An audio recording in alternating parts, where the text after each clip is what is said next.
Hello Blazers, it is your boy Roman, your favorite neighborhood Russian. Hi guys.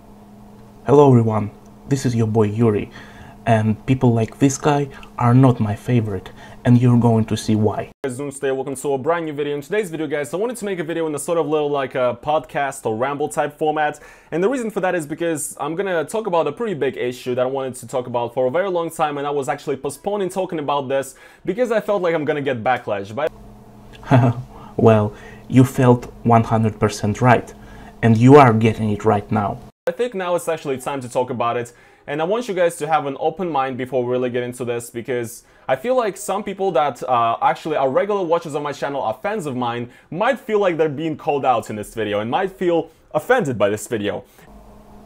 Well, get ready to be called out by me on your lies and manipulation. The person in the video is Roman Abalin, or Abalin, whatever. He runs a YouTube channel called NFKRZ, where he uploads a lot of videos mainly talking about how awful Russia is. Well, all of Russia and his home city of Chelyabinsk if in particular. And he does this as if Russia doesn't get enough shit already from the Western mainstream media.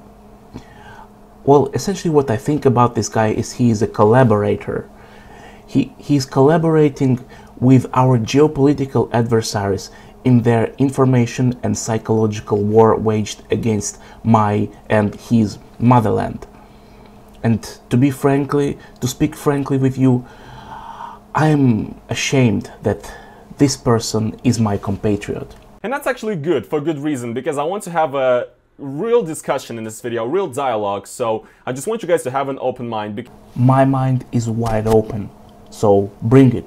Because today we're going to be talking about people idolizing Russia and people idolizing Eastern Europe for the wrong reasons, in bad faith. Now, what do I mean by that? Let me get into this slowly. Let me give you guys some context. So, for a very long time now, it's been a very long time ago where I noticed that people in the West, a lot of the time, are idolizing Russia and Eastern Europe. So, for example, the first time I think I've really noticed this is when I went on YouTube on these, like, you know, Putin epic badass compilation videos, you know, Putin being badass compilations, whatever.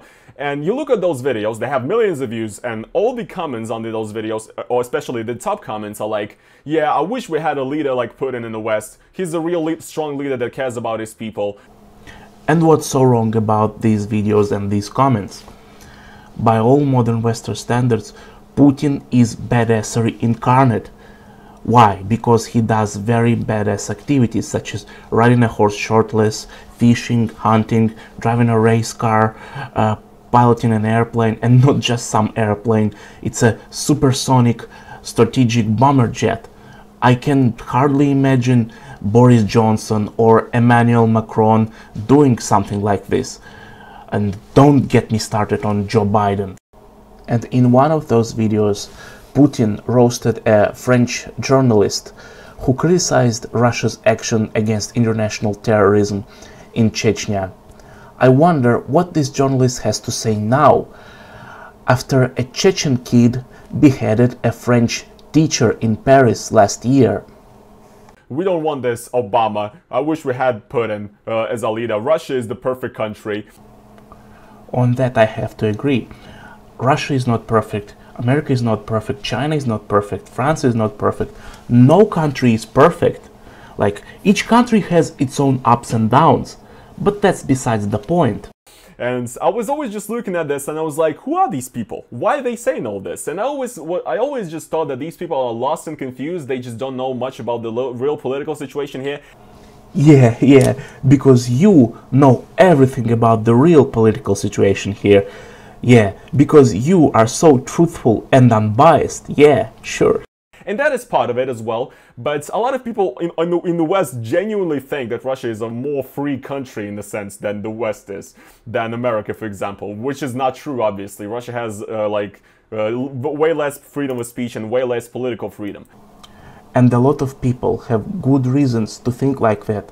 Why? Because in America and the Western countries in general, people are scared to publicly voice their beliefs and opinions, because something that they say may somehow offend some minority group. And People are getting their careers, their livelihoods and reputations ruined because of their quote-unquote wrong opinions and beliefs. Case in point, Gina Carano, an MMA fighter and an actress and a former star of the Disney Plus Lucasfilm show The Mandalorian. Well, she was fired for... What is the reason why she was fired? Because she voted for Trump, because she's a conservative, and because she put beep bop boop in her Twitter bio when asked about her gender pronoun, and that beep bop boop somehow offended transgender community. Yeah, and if you advocate for freedom of speech and freedom in general, then the big tech censorship should concern you just as much as the government censorship, but more on that later. What actually triggered me was because I released the video recently on the protests going on right now in Belarus. As you guys know, in Belarus there's currently like almost a revolution going on. There are election protests, very big protests. And I made a video about the torture that people that are arrested by the Belarusian police undergo. So the Belarusian police arrest people and starts literally torturing them. And that video got pretty good reception, but there were a lot of comments on the under it. A lot of comments. Yeah, I've seen that video, and there you compared Belarusian police to the Nazis for using tear gas, rubber bullets, but excuse me, French police, German police, Dutch police does the same thing to their protesters. Why don't you compare those police forces to the Nazis? Oh, wait.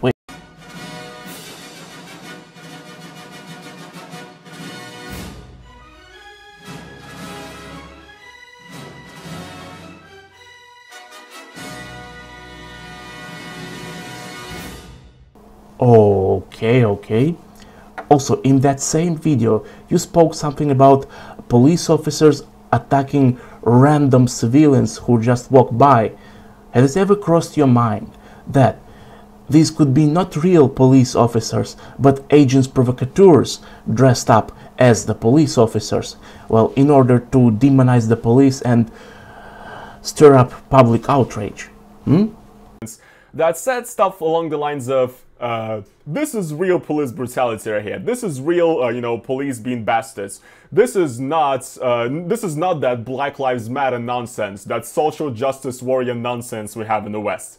And so I've seen a lot of those comments, and people comparing this to America, and people saying how this is like, this shows that American police is the best, and like people in Belarus are fighting for a real cause. They're not like the social justice warriors in the US that are fighting for the nonsense Black Lives Matter.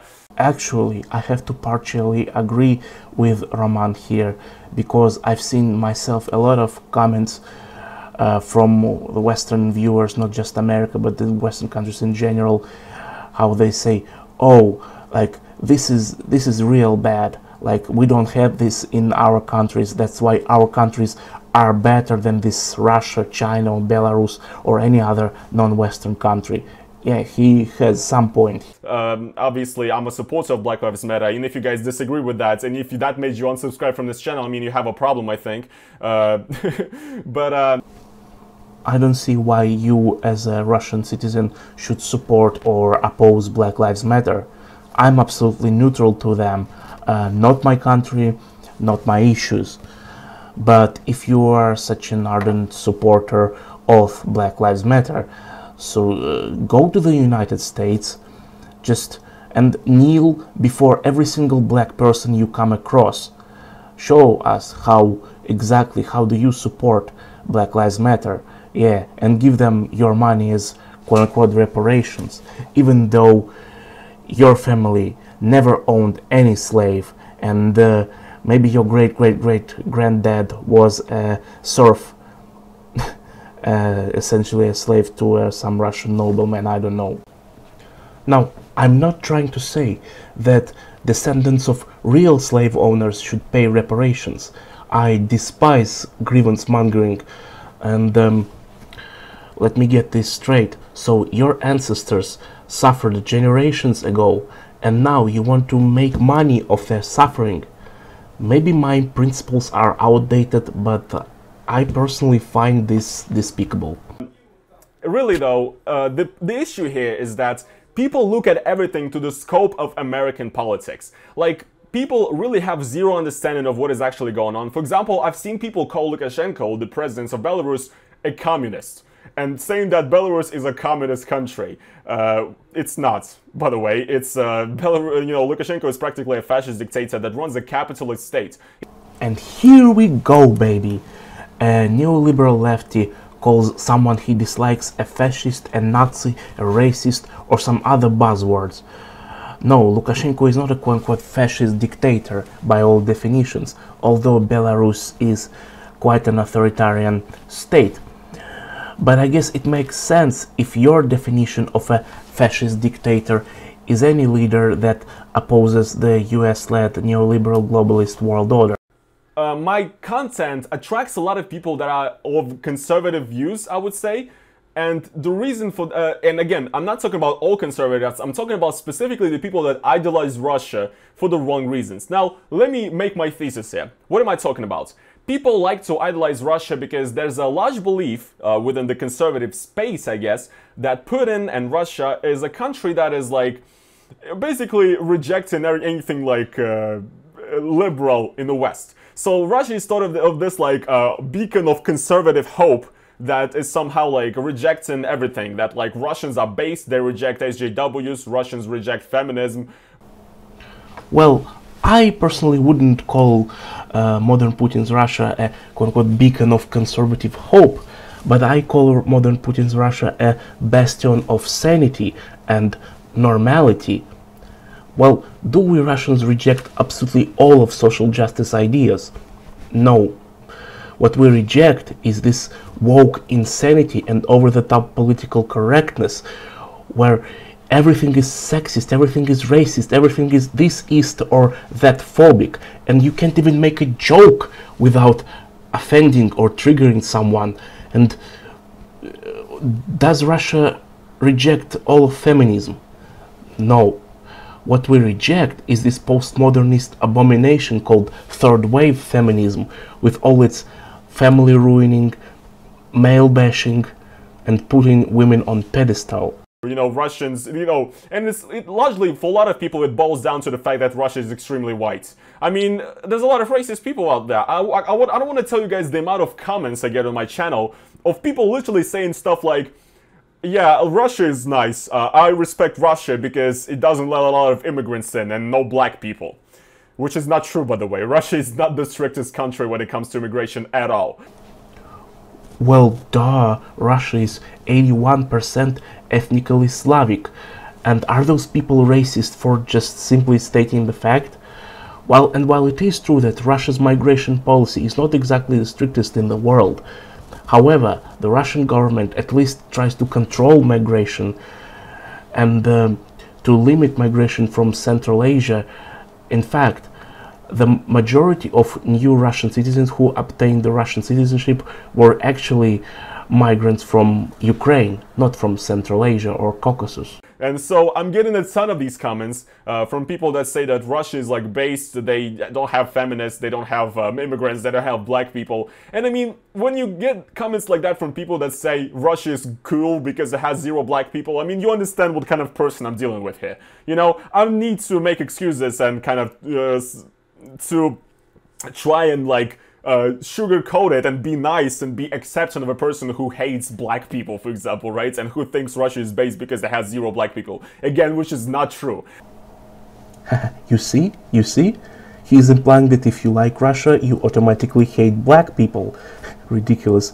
And speaking of quote-unquote zero black people, of course it is not true. However, their number in Russia is just so minuscule that statistically it's as if Russia had zero black people.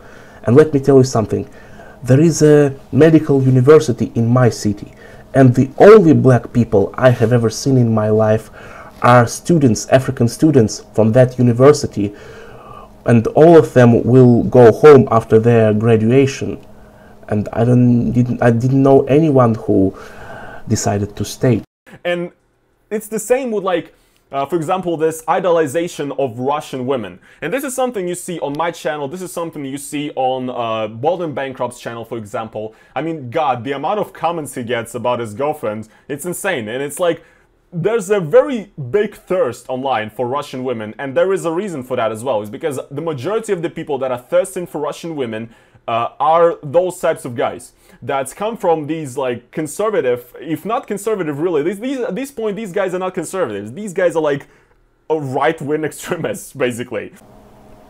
No, it's because Russian woman has become a brand, a trademark for the last 30 years after the collapse of Soviet Union. But hey guys, if you are looking for a Russian girlfriend or a Russian wife, you are right-wing extremist actually.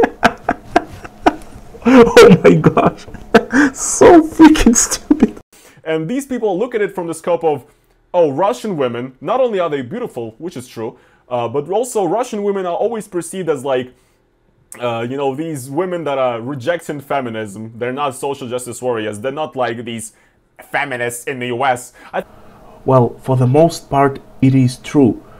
And I'm going to let you in on a secret. Pussy Riot do not represent all of Russian women. I think it's largely to the point that a lot of the people who idolize Russia, Russian women, and the Russian regime, they feel like outcasts in a society, like a more progressive society that is America. Obviously, America is not fully progressive. Not everybody in America is progressive, but they feel like outcasts. They feel like the media doesn't appreciate them. They get ridiculed for their views. And so they turn to Russia and they think that Russia is somehow like a safe haven where all of their beliefs are shared by everybody. And so they look at like women in the US, and so maybe these people are like rejected by women because like they hate feminists and they just hate women, you know, misogynistic, a whole bunch of misogyny on their side. Oh yeah, if you're against feminism, it's because you hate women. Yeah, genius, brilliant logic, total genius. But seriously, I think conservative versus progressive is a false dichotomy here. The real dichotomy is sanity versus insanity. A lot of people in the West see Russia as a bastion of sanity. That's why they quote-unquote idolizing Russia. So they look to Russian women and they're like, yeah, I wish I had me a Russian woman, a real woman who hates feminism and all this cultural Marxism nonsense. I really wish I had a woman like that. Now that woman would accept me and love me. And it's very much the same with the country itself. People are like living in the West, in the UK, in the US, Canada, whatever, and they do not share like the progressive views, and they feel like outcasts in society, and maybe they get rejected by certain people because of it. And so they look to Russia and they think that if they come to Russia, suddenly they'll be surrounded by this group of people that understands them and values their every decision and values all of their values. Sorry, a little bit of a repeating myself here, but first of all, everyone wants to be loved and accepted, and there is nothing wrong with that. Second of all, sane people in the West understand that Russian society is not a hive mind and each person is individual, while you advocate for identity politics that destroys individuality, but still, each person is individual, each person has her own opinion, and there is nothing you can do about that. No, it's not true. That's not the way it is. I mean, I'm Russian, right? And somehow people, because I make videos about Russia, Russian politics, Eastern Europe and stuff like that, people think that I would share their values. Like, people think that I'm this like conservative, anti-SJW type that like hates feminists or whatever, like, you know, based Russian basically, you know, the idea of the based Russian that they have. But I'm not. So, look, I know you and people like you get extremely butthurt when I tell you the truth. The fact that you, Roman, and people like you are a minority in the Russian society. How do I know this? Just look at the election results in Russia. 2, maximum 4% of voters vote for pro-Western liberal parties. So, it's an extremely unhealthy thing, and I just wanted to talk about it for a very long time. People idolizing Russia, people idolizing Russia's politics, thinking that Russia is a more free country somehow. It's not. If anything, Russia is like your worst nightmare if you're an American. You know, Americans... It's a good thing I have a lot of American folks in my audience, among my subscribers, so please feel free to tell me in the comment section below, is Putin's Russia really your worst nightmare? Yeah, tell me, feel free to do so. Especially like, you know, these types of people I'm talking about, they constantly talk about how like, you know, there's censorship everywhere, the SJW is a censor in the media, we can't say anything, the conservatives are being silenced. You're not being silenced. Actually, they are. Just look at Alex Jones, just look at Parler, just look at President Donald Trump and his Twitter account. Conservatives are being silenced. Because you got banned off Twitter, it's not censorship, it's a private company. Oh yeah, baby. I've been waiting for this. He did it. He freaking did it. Twitter is a private company. They can ban whomever they want. Let me explain to you why this is a terrible, terrible way of looking at it. If you truly advocate for freedom of speech, then big tech censorship should concern you. So the idea, this nonsense idea again that people have that somehow Russia has less censorship than the West, it's nonsense. It's absolute nonsense. You really don't understand. I mean, you need to watch my videos more if you really think that, because in the West, what you call censorship is getting banned off of Twitter. Okay, so you might be like a... Okay, then why only right-leaning, conservative or non-progressive people are being censored? Okay, but let's put it this way. There is such thing as bias, and I mean confirmation bias. And the main goal of those big tech social media platforms is to keep you coming back to them. They hate when you just create a profile and abandon it forever. They want to keep you coming back. So how do they achieve this? By allowing the algorithm to push content that you're more likely to click on. For example, if you like cars, then there will be some recommendations about how to change a tire or about advertising motor oil.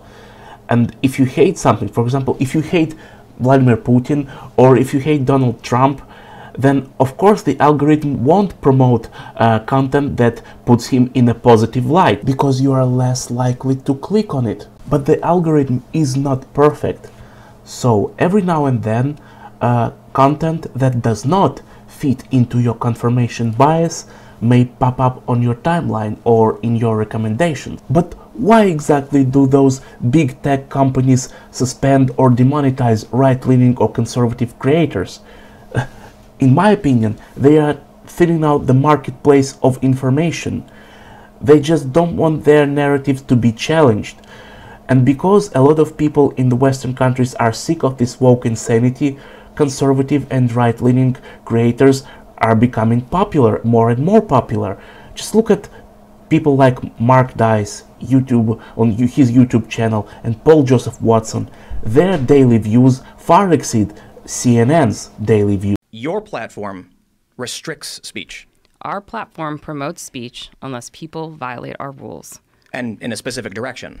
In any direction. But Uncle, I don't want to say his name, the guy who calls for death gets a suspension, the guy who insinuates death gets a permanent ban. But Tim, you're misinterpreting what I'm saying, and I feel like you're doing it deliberately. It's not about one particular thing. It's about a pattern and practice of violating our rules. And you have a pattern and practice of banning only one faction of people. I don't agree with that. Recently published an article where they looked at 22 high-profile bannings from 2015 and found 21 of them were only on one side of the cultural debate. But I don't look at the political spectrum of people when I'm looking at their tweets. Right, you have a bias. I don't know who they are. You're biased, and you're targeting specific individuals because your rules support this perspective. No.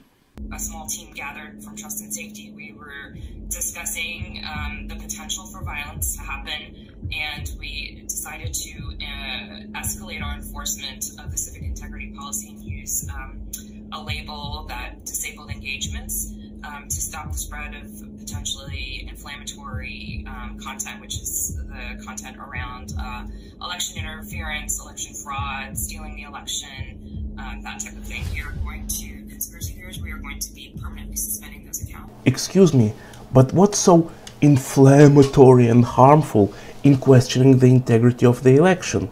I mean, our anti-Putin opposition in Russia does this all the time.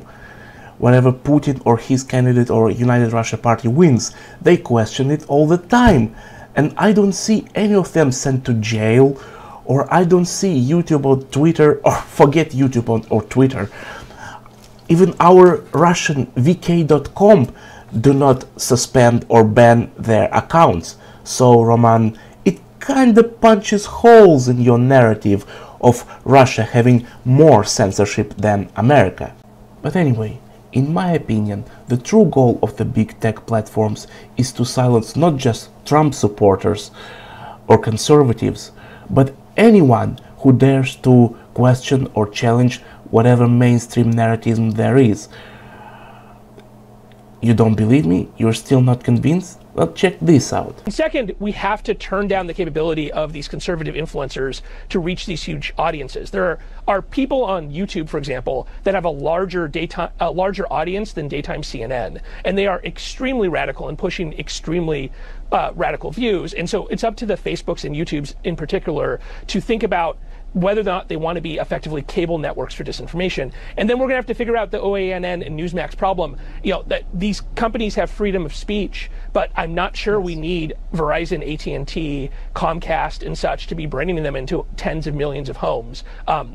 This is, you know, allowing people to seek out information if they really want to, but not pushing it into their faces, I think is where we're going to have to go here. Any questions? Or, I don't know, got cancelled for something. Canceling is not censorship. Canceling is just being accountable for your shitty decisions. That's what it is. First of all, quote-unquote shitty decisions is very subjective. What you might see as shitty, I may see as awesome. It's very subjective. And second of all, could you please define being accountable for me?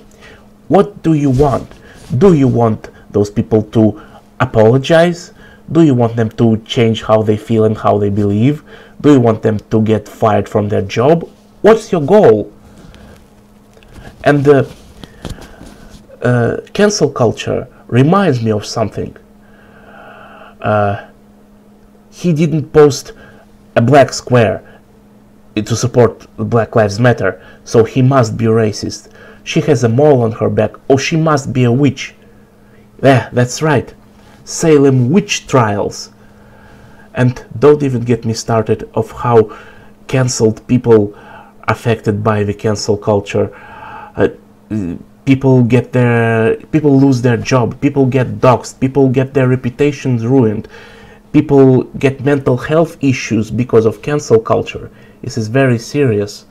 But you don't care about that, do you? Oh, and I would like to hear what you have to say when you are on the receiving edge of cancel culture.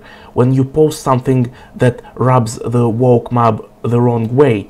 Or better yet, if they find some quote-unquote controversial or offensive tweet from 10 or 5 years ago. And being demonetized on YouTube, being deleted off of Twitter is not censorship. Being locked up or killed for your words, being sent to jail, that is censorship. Nope. All of the above is censorship. Name me at least one, like, political right-wing influencer in the US that got jailed for what he said. And could you please name me and my audience at least one anti-Putin pro-Western political influencer in Russia who got jailed for what he or she said? Pay attention, not what he or she did, but what he or she said, because Alexei Navalny got jailed for fraud.